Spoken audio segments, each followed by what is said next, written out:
Et vous l'avez entendu hier dans le centre-ville d'Avignon, un policier a été tué par balle dans le cadre d'une opération anti-drogue. Vincent Datte est avec nous, secrétaire zonal, adjoint Méditerranée du syndicat Alternative Police, CFDT. Bonjour. Oui, bonjour. Bonjour. Bonjour Vincent Datte. J'imagine que ça a été le choc hier après-midi chez les policiers quand vous avez appris ce qui s'est passé donc du côté d'Avignon. Est-ce qu'on en sait d'ailleurs un petit peu plus sur le contexte et les conditions? C'était une intervention, c'est ça, sur un point de deal assez connu d'Avignon et donc les dealers avaient des armes sur eux? Alors, a priori, oui, c'était un point de deal qui était connu dans le centre-ville d'Avignon. Et malheureusement, écoutez, une intervention qui habituellement, même si c'est des interventions toujours un peu sensibles, s'est transformée hier en drame. Oui, des interventions sensibles. Est-ce que on disait justement il y a quelque temps que les policiers n'intervenaient pas forcément, ils voyaient parfois du trafic se faire, que ce soit à Marseille, à Avignon ou ailleurs, mais ils n'intervenaient pas toujours parce que ça pouvait être dangereux. Est-ce que votre attitude a changé depuis quelque temps, parce que notamment il y a eu cette volonté de Gérald Darmanin de faire tomber les points de deal? Non, pas du tout. Les policiers ont toujours fait leur travail. Ce qui se passe hier, c'est comment dire, à la base, c'est une intervention bénigne, puisque en fait nos collègues sont appelés pour des perturbateurs sur un point de deal. Donc sur des riverains qui appellent la police pour dire on a des gens qui embêtent le monde en bas. Bon, bref, voilà. Donc mes collègues, ils tombent sur un flagrant délit d'une transaction de stupéfiants, une transaction de stupéfiants, un échange de produits stupéfiants entre une personne et une autre, voilà, et veulent interpeller l'auteur. Donc l'auteur prend la fuite, mes collègues partent à sa poursuite, et dans la fuite se retourne en saisissant une arme et abat froidement les dealers sont armés ou pas globalement? Parce que Gérald Darmanin a laissé entendre qu'il y avait une augmentation justement des armes chez les trafiquants. Bien sûr, monsieur, ça serait comment dire, ça serait démagogique de nier le contraire. Bien sûr qu'il y a des armes. Bien sûr qu'il y a des armes. Et ça date pas d'hier, les armes dans les quartiers, dans les cités, chez les dealers, ça ne date pas d'hier.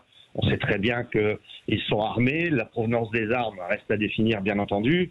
Mais bien souvent, le phénomène des armes, c'est lorsque vous avez des gens qui sont cambriolés, qui sont eux-mêmes détenteurs d'armes, mais qui ne sont pas forcément déclarés, ne le déclarent pas dans les plaintes.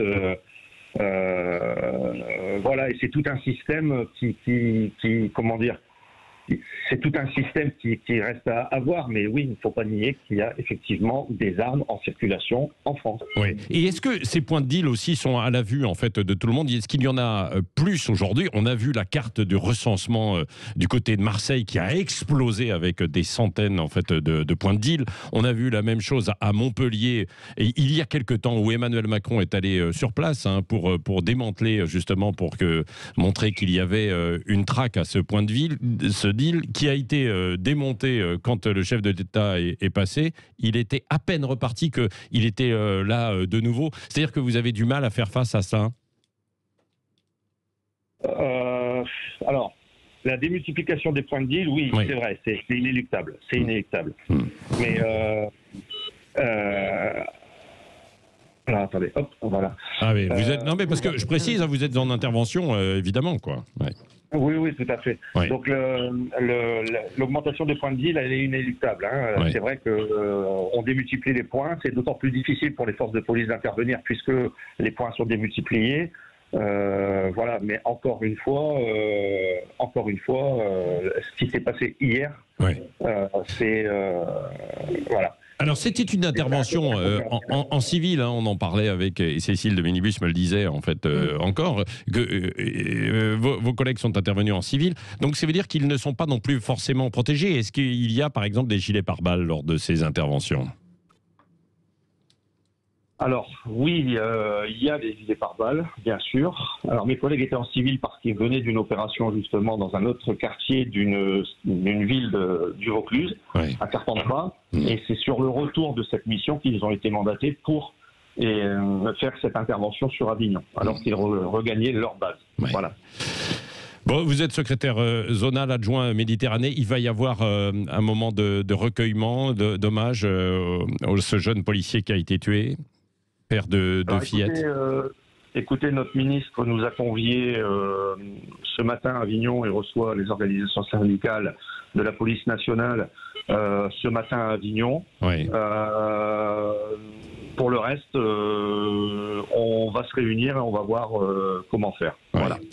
Merci beaucoup, Vincent Datte, d'avoir été avec nous en direct ce matin, alors que vous êtes aussi évidemment mobilisé. Nous y reviendrons bien sûr tout au long de ce grand matin. Avec, dès 9h aussi. Oui, tout à l'heure à 9h notamment, nous serons en ligne encore avec d'autres personnes, et puis dans les journaux d'Arthur Delaborde et tout au long de ce grand matin.